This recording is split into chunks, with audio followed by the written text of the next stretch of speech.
For a long time, autism has been described through the language of deficit, impairment, disorder, a failure to develop social skills, a failure to develop the social mind correctly.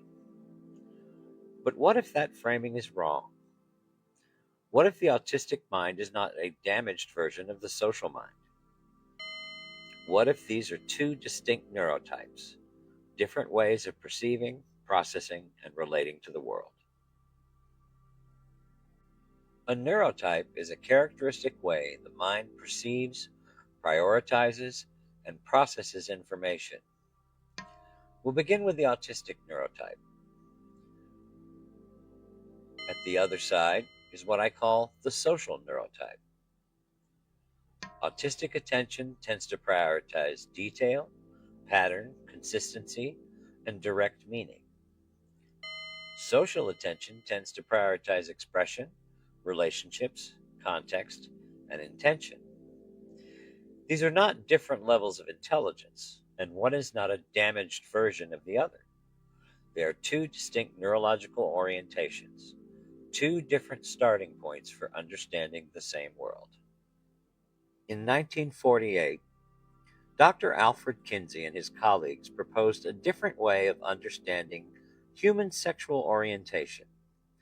Instead of dividing people into two separate categories, heterosexual and homosexual, they described orientation as a continuum between two extremes. People could fall at different points along that continuum. Across a population, human experience does not fit neatly into two boxes. It spreads across a range, with individual people occupying different positions. That shift from rigid categories to a continuum offers another way to think about human variation. What if neurotype can also be understood as a continuum, not from healthy to damaged, but between different neurological orientations? This is the Bias Amplitude Model, or BAM. The first dimension is cognitive bias, not prejudice, but the kind of information the mind's attention prioritizes first. At the end is the autistic neurotype, or AN. Its attention tends to prioritize details, patterns, systems, internal consistency, and direct information. At the opposite end is the social neurotype, or SN, whose attention tends to prioritize people, relationships, social context, and shared meaning. Between them is the general distribution neurotype, or GDN, which draws from both orientations. These are not rigid boxes.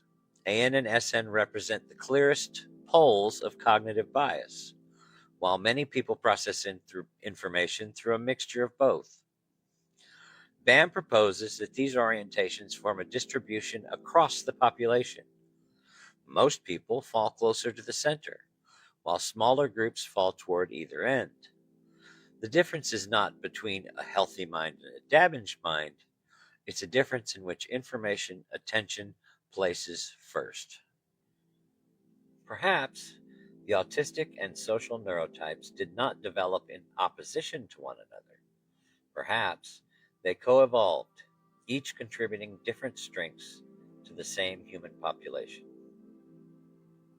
But cognitive direction is only one part of this model. Next, we'll look at amplitude, why the intensity of a trait can matter just as much as its direction. The bias amplitude model is also explored in my book, Rise of Atlantis, because different isn't broken.